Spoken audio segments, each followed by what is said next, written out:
Look, I get it. I know it's brutal. You maybe got home from a long day, 12, 14 hours out in the field, only to come to a text message or an email or a voice message from one of your customers saying that you or one of your crew messed up. They're not happy. They're complaining about the service. And it literally feels like a gut punch just directly into your stomach. And like that gut-wrenching feeling of knowing you disappointed, you let down a customer, maybe you damaged something, and now you're literally looking at your first insurance claim that you're going to have to make because you broke a window or you damaged someone's fencing.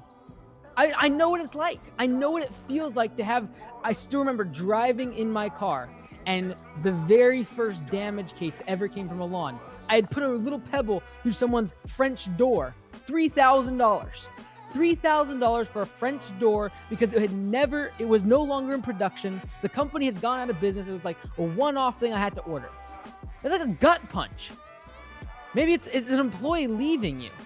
The employee you've had for a long time, you've trusted on, you've depended on, you've built your business on, and now they just say, look, I gotta go. Maybe it's not because of you, maybe it's not because of anything, but you know that all of the weight, all the work that they've been doing is now going to fall on your shoulders. The 40, 50 lawns that they've been mowing every week, now that's your job. And now you've been left with the responsibility to take care of the work or go find someone else out in this labor market. It's so hard to find people that want to work hard outside. Maybe an online review, a scathing online review on Facebook or on Google or on Yelp or on Angie's List, and someone's literally roasting you, and they're not questioning your work. They're not questioning how hard you work. They're not questioning your pricing, but rather they're questioning your integrity as a human being.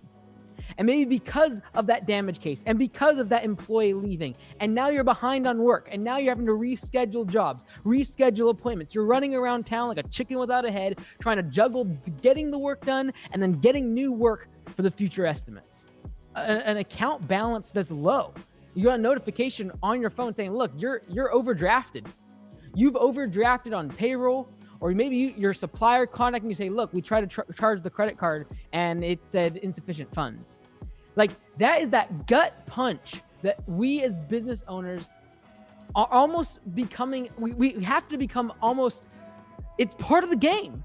It's part of what we do. And it's not easy. It's not fun. It's not the thing that we post about on social media or glamorize in the public eye, but it's something that all of us are facing. All of us, regardless of if you're a 7, 8-figure business, or whether you're just getting started and you have a few lawns on the side, these are the gut punches that we deal with. Maybe you're having pressure from your family or from your spouse because they're like, look, you've tried this whole lawn care landscaping thing. Why don't you go get a real job? Why don't you go back and get a job for the thing that you went to school for and you went to college for, and now here you are doing lawns, doing landscaping. It's not working.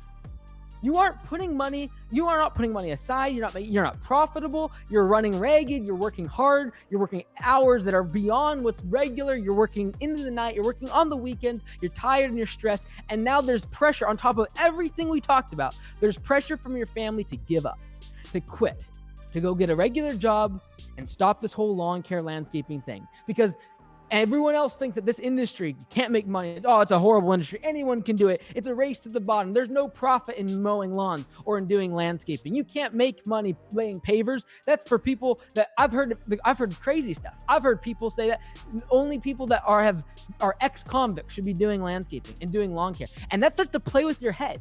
So it starts to play with your mind when you've just got that gut punch and when you're not feeling like everything is going well. When the employee did leave and the customer did leave the bad online review and your bank account is low. Those are the times when you're up against the ropes. When it feels like there's just no more hope in the fight and you wonder if you have any fight left inside of you. That's when you have to remember why you got started in your lawn care business. And guess what? It's not going to be fast. It's not going to be easy. It's not going to be an overnight win. This is an 8-round, 10-round boxing match. This is not going to be a one-hit wonder in the first round, a KO. Most small businesses don't start. They don't end. They do not go that way. And because of social media and because what happened with Instagram, within 1 year, they got purchased for, $1 billion. $1 billion business in 1 year. And now that becomes the standard somehow of which a successful business has to operate in. Guess what? That's not how it works. And in the lawn care and landscaping business, to think that you're going to become a millionaire or you're going to become some great business that runs without you, you can work on the business within 6 or 12 months is ludicrous. If you're starting and you're going to be bootstrapping this thing and you don't have outside equity or a bunch of loans and debt, and you're trying to finance this thing yourself, do not expect first year to think just everything go rosy. How I look is like the first year, you're just trying to figure things out. You're just trying to get the thing started. You're trying to figure out how to sell. You're figuring out how to do what your unique selling proposition is to your clients. You're trying to figure out software and systems. Year 2, you're trying to figure out hiring. You're trying to figure out who can I trust? Who can I get on my second truck? Who can on my third truck? How do I actually make this system work where now I have multiple people? And how do I manage? How do I have team meetings? How do I do pay for performance? How do I open book management? How do I empathize with someone who just lost a family member? These are the parts of leadership now you're learning in year number 2. It's not, in my opinion, until year number 3 where you can really judge yourself and your business. So why are we so hard on ourselves? Why do we compare ourselves to the tech startups that are raising hundreds of millions and billions of dollars within 6, 12 months on an idea of something that could literally vanish tomorrow, and yet we have bootstrapped this ourselves. We're grinding, we're hustling, and it feels like there's just no hope, and we're not getting any attention. We're not getting the New York Times showing up on our doorstep taking pictures. We're not going on the New York Stock Exchange ringing the bell on the NASDAQ. That's not what's happening. Rather, you're stuck in your truck because you can't make payroll. Because a customer of yours that you've done business with so long is beginning to question your morals and your integrity as a business owner, and is publicly telling people that you're a scam artist, that you shouldn't do business with this person. They have questionable business activities. And you know inside of you that's not your intention, but it doesn't take away from the gut punch that comes with those words. It's time that you be patient, that you realize this is a long-term game. This is a marathon and not a sprint. This is a 9-inning game, and we're just in the bottom of the first. You've got to be patient. Most small businesses are solo operators. They don't even have employees. So the thought that you are going to have a big business or have multiple employees and it run without you, you're literally talking about a fraction of a percent, a fraction of the small businesses in this country that are going to actually make it to $1 million in revenue. And yet you think it's going to happen overnight. And the social media mentality is plagued our minds, thinks that we got to have riches tomorrow. We've got to have the big business tomorrow. We've got to have the 5-acre big shop tomorrow and a pole barn tomorrow. And we have employees and an office staff and big trucks and a nice brand tomorrow. And that's not how it works. It takes a lot of grind and a lot of hustle. Like, put your head down and work for 3 years and then come back and talk to me. Don't tell me because in 3, 6, or 12 months that things aren't going your way and you haven't figured out what your target customer really wants and how to maximize the value of that customer, or how to find good employees, or where your employees are going to come from and how to pay them correctly and what the correct market rate is and what the going price structure is in your market. Those are the things that take time. Those are the things that take patience. And you're just in the first inning. Don't get distracted by Bitcoin, and then the next thing is, Tesla this, and I gotta get an Ethereum, and I gotta get an altcoin, and I gotta get NFTs, real estate. I've got to do real estate. I heard this from this influencer. I gotta do. I can flip real estate. I can rent out. I gotta do multifamily. I gotta do 40 units. Look at lawn care and landscaping not as the end-all be-all. For most of us, we don't aspire to mow lawns our whole life, but it could be the financial pillar, the thing that you build that becomes solid. It might take 5, 10 years to build, but over that time, you get a solid business that runs on systems, is profitable, and then you have that solid pillar by which you can build around. You can go do some investing in real estate. You can invest in some stocks. You can invest in some bonds. You can go on a vacation, but you've got to build that financial pillar that's going to hold up the rest of the building, that's going to give you the latitude to go and do other things. And to build that pillar is not easy. If it was easy, everyone would do it. Most landscapers are not going to be successful. Most landscapers will not have employees. Most landscapers will not build $1 million business. And most landscapers will not build a business that can run without them for a week or 2 weeks and still sell jobs, still provide for their employees, and their team not go kaput because they're out of town.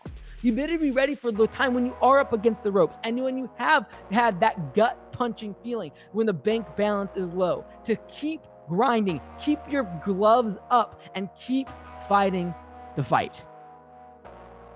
Ask yourself every single day, what could put my business out of business? Why did not the taxi cabs of New York come up with Uber? Why did the hotels, the Marriotts and the Hampton Inns, why did they not come up with Airbnb? They had all the inventory of hotels and empty rooms at night. They could have easily beat Airbnb, but what did they do? They got lax. They got lazy. They sat back on their laurels, and while they did that, they let some small business, which started small, and they took their lunch. And what you got to realize is that you can't just sit back. You can't just build a business and then step back and everything is run and everything's going to be peachy. I'm going to work for a year and then this business will be perfect. It's going to be wonderful. No, you've got to stay on the offensive. You've got to keep grinding. You've got to realize that the moment you step back and don't care about your employees, the moment you step back and don't care about the business, the moment you step back and don't care about your customers is the moment that a competitor, some hungry small business is going to come and eat your lunch.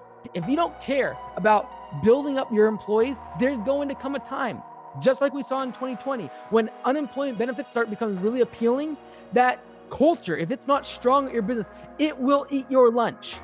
You've got to be on the offensive. You've got to pick your gloves back up when you're up against the ropes and realize that the best defense is a great offense. If you've been punched, if you feel down, if you feel low, this is the time to go on the offense, to go back into the offensive mode, to strike back at the thing that's trying to take you down. Whether that be getting more customers, hiring more people, beginning to actually embrace the fact that this is going to take a year, 2, 3 years of dedication, and this is not going to be an overnight fix. Overnight fixes lead to long-term damage for your business. And you've got to be hungry. You've got to realize that you've got to be the Airbnb. You've got to be the Uber that's looking for opportunities for weakness in those big competition. And everyone tell me, oh, there's so much competition, there's so much. No, you've got to be the company that looks for the opportunity. You've got to be the company that looks at defense and says, my best defense is growth and building and offense and fighting back at that 1-star review that you just got punched with. The best way to fight back is go get 5 5-star reviews. So when you're punched in the gut, when your arms are feeling tired, maybe one of your eyes have been split open, that's the time to remember why you started your business. When you feel like you're down for the count and there's no time left, why did you start this business? Why did you start mowing grass and shoveling gravel in the hot heat of the summer? Did you do it for your family? Maybe the why you started business for the employees, for your community, to be able to give back to other people who are less fortunate, did not have opportunity, and you want to give them a future. You want to give them something that they can work towards, something they can become part of, something that they can get to the next place of their career and that you can be proud of. Keep your hands up, get off the mat, and keep fighting. I'm Mike Andes. I'll see you in the next video. Hey everyone, Mike Andes here. Thank you so much for watching the video. If you're just starting your lawn care or landscaping business, or you want to take it to the next level, check out the link below. Landscapebusinesscourse.com is going to give you the steps to get your business to $100,000 in monthly revenue. Check it out. We'll see you in the next video.